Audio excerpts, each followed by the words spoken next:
very thankful that things have worked out the way they have, and I'm back to where I was previously. And yeah, quite a story. Right. Well, I can't wait for them to tell you or you tell them about your story. First of all, let's start with the title. So it's called A Disturbing Injustice. It's a true story of what happened when I was accused of a crime and how everything played out through the proceedings and how I worked to get my life back in order again by the end. And yeah, I think it's a pretty interesting read. Again, you'll probably be surprised by a number of things that happen in our legal system that you would hope that would never happen, but unfortunately, it still does. Right. So let's start from the beginning. You graduated from where and you established your practice as a dentist. Yeah, correct. I grew up in a small town in Western New York called Newfane. It's about 18 miles east of Niagara Falls, right up on Lake Ontario, to kind of put you on the map a little bit better. But it's a very small town, maybe about 6,000 people total. Grew up in town. My parents were both very, very well respected people in town. My dad was a teacher at the high school. Mom worked for the local doctor.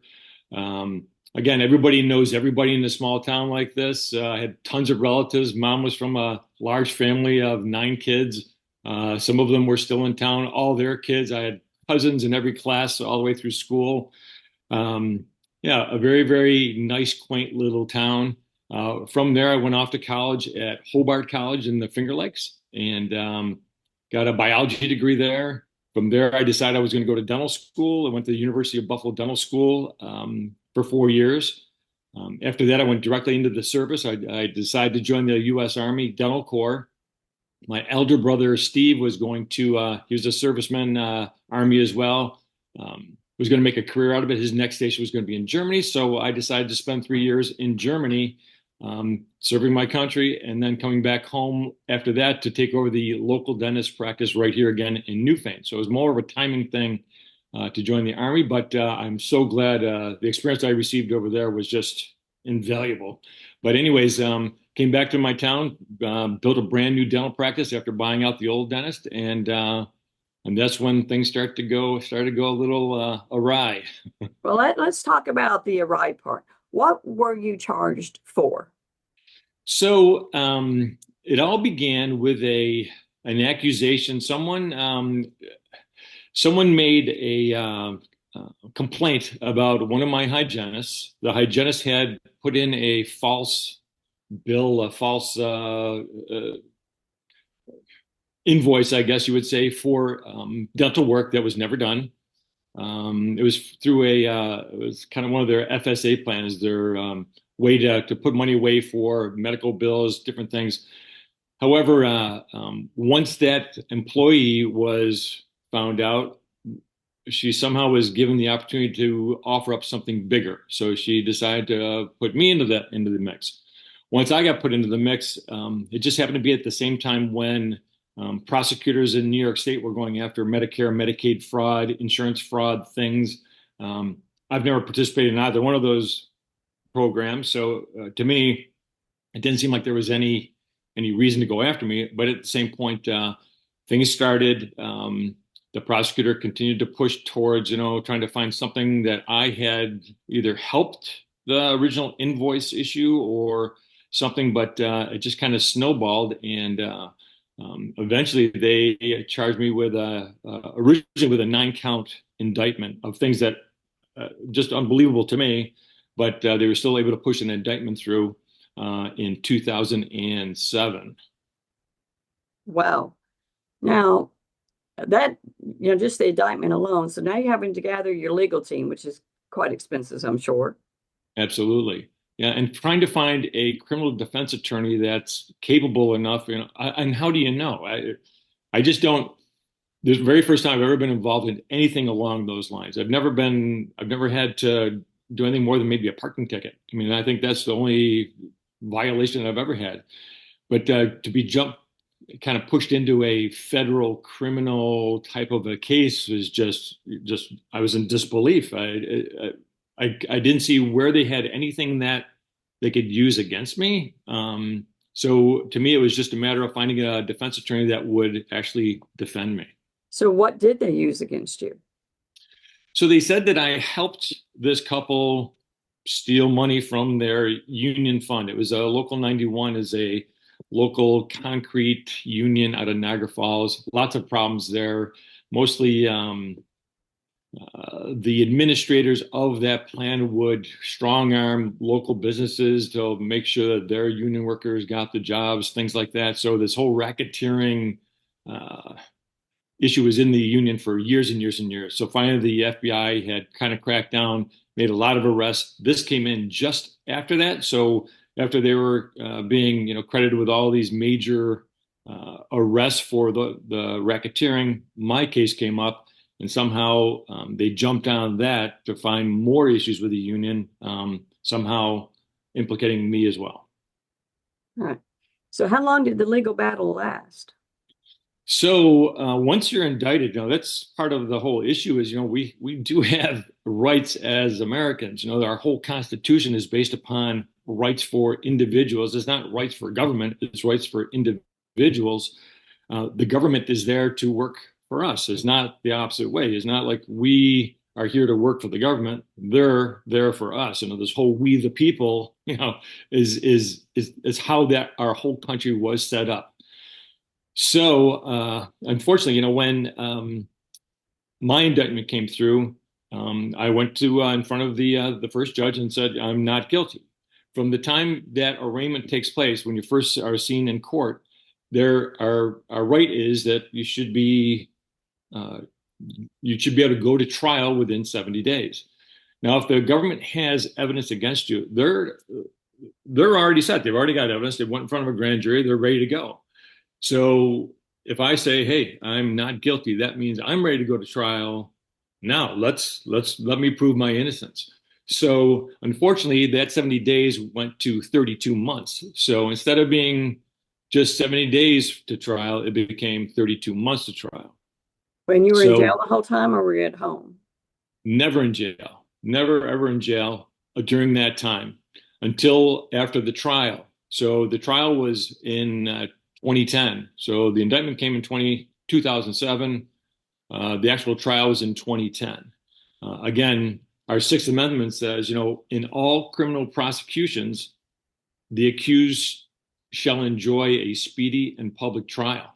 Right. So, and it says the accused shall enjoy a speedy trial. So it's kind of crazy.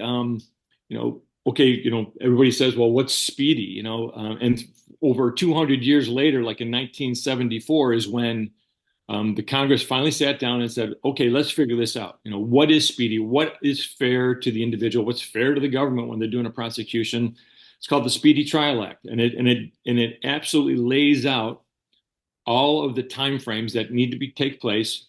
The government controls the clock. The government, when they have an indictment, means that they've already gotten their information together. They're already set to go. They found something against somebody. But when they go past that time limit, it generally means like, well, maybe they didn't have what they said they had. Maybe they don't have the evidence that they've had. There's no other reason to stall it out any longer if they've already gone to a grand jury with all the information that the grand jury says, oh, yes, you've got something to go against this individual. So they need to get that done in 70 days. And it's now on the accused to come up with all the proof to show that they didn't commit a crime. So again, that 70 days is critical. And if the government doesn't do it within 70 days, they have to dismiss their case. For whatever reason, since 1974 till today, they have certainly changed the rules, bended the rules, ignored the rules, whatever they have to do to get that conviction. And all they do is stall it out to the point where the accused has to eventually plea out.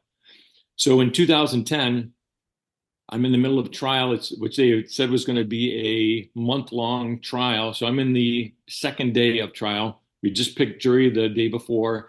Federal court is it's pretty intimidating. You walk in and it's the big time. It doesn't get any bigger. So when you're in federal court, it's intimidating. But so my criminal defense attorneys were, I guess, a little bit less than, I guess, I don't even know what the word is. They just weren't putting the effort in that I was hoping that they would. So after a couple of days of trial, my attorneys were going to be talking my side. They're going to defend me the next day, but that night they were pushing me very, very hard to plea out. And not that they hadn't been trying to plea me out early on, but in the So federal why would you system, plea out if you're innocent? absolutely, which is why I stuck in there for 32 months, over and over, and just paying attorneys to try to find, what is it that we need to find, to prove my innocence. I mean, again, if you were to read the book, you would find out that what they went on is absolutely ridiculous. But it got to a certain point where the prosecutors then tried to load things on to the original charges, and they came back with a superseding indictment of 65 counts, which meant I was facing 122 years in prison for something that. Whoa. So it comes down to risk, reward. What's going to be, and believe me, what's going to be worth it to me to get in or out of this whole thing. So, I mean, I have three young boys. I'm a single father, divorced in 2003. And so my young boys were only, 7, 5, and 3 at that time. So I've got a family to take care of as well. So my ex-wife had the boys half the time. I had them the other half. We had joint custody. So again, I'm a single father trying to keep this out of my boys' lives as much as I possibly could. Thankfully, my mom and dad were in town, so they were able to help me through a lot of it. And my family and friends were so supportive throughout. But at the same point, I've got to make a huge decision as to what I'm going to do, and how I'm going to finish this out with the government. So my lawyers told me that if I were to plea out, obviously it would be, they were hoping that there'd be absolutely no prison time, no, probably be a fine. To me, I was like, I don't care about the money. I just need to get back, stop paying, this ridiculous amount of money to you guys, and get back to my practice. My patients were waiting for me. I was still seeing patients throughout. And when I ended up deciding to plea, again, which was against everything I believed in, but it was less risk, and I thought I could get right back to work, spend whatever money they told me I had to pay in a fine or whatever that was, and then just get back to my life. Because after 32 months of doing this, it is absolutely draining. I mean, a month was bad, 2 months was even worse, and then you talk about 32 months. It's absolutely insane. So that's where,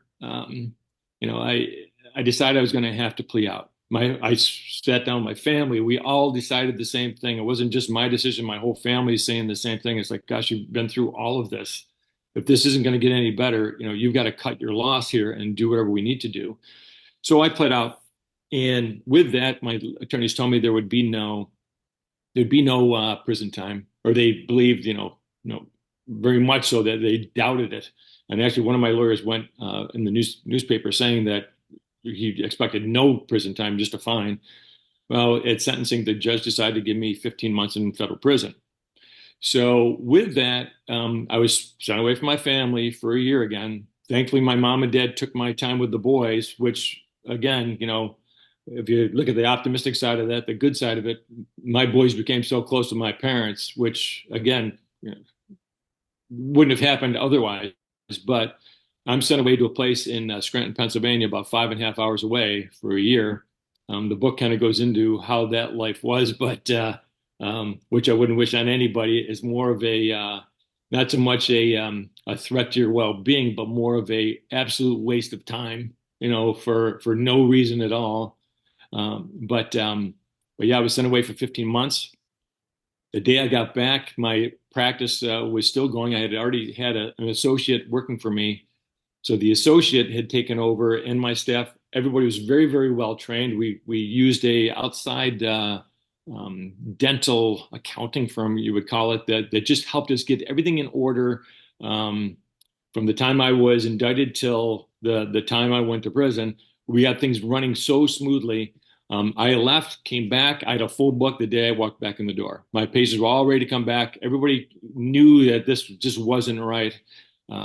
So I came back and I started working again. But the problem was that because of the conviction, New York State does not allow a dentist to own a practice with a conviction. So I had to give up my license. I had to give up the practice. I had to sell the practice. Everything that I had built over those years was gone, pretty much. And then I had to kind of work my way back into the system again. So automatically for 3 years after New York State took my license in 2012, it took 3 years before I could even reapply.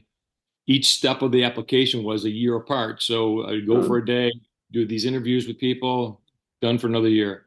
Do these interviews for done for another year. Even after that second interview, it was unanimous that I should have my license back, but it would take another year again before I would get my license back. So yeah, so in 2018 is when I went through I'd already gone through all those hoops to get back into practice.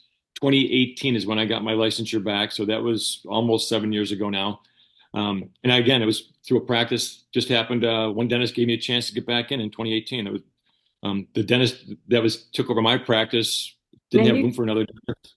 you say So something very poignant in your book that you said it can't happen to me, but it can happen to anyone. And absolutely. I've And seen it time and time again, believe it or not.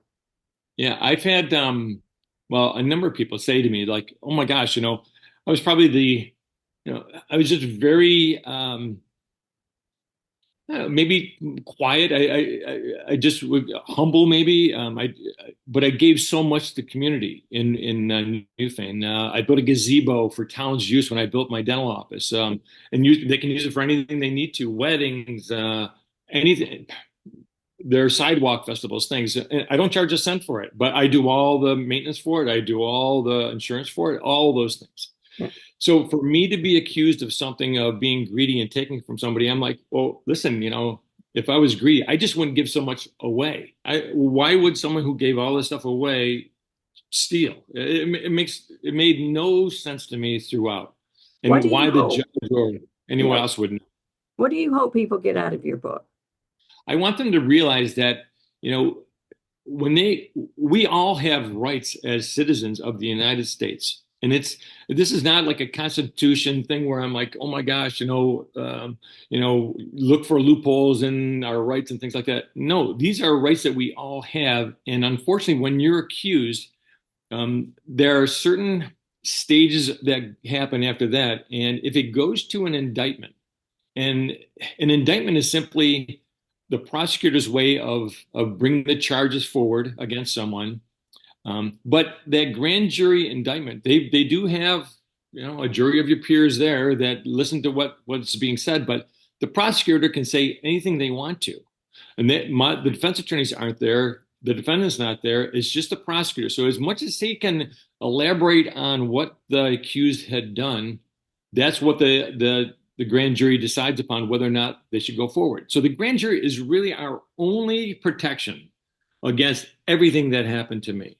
That grand jury is the only set of people that can protect the individual. Sometimes I think when people are on a grand jury, they're thinking, well, they're really working for the government. Yeah, you look like you put enough stuff together here to go after someone. Instead, they should be protecting the individual. If there's not enough to go against an individual, they should not allow a grand jury indictment.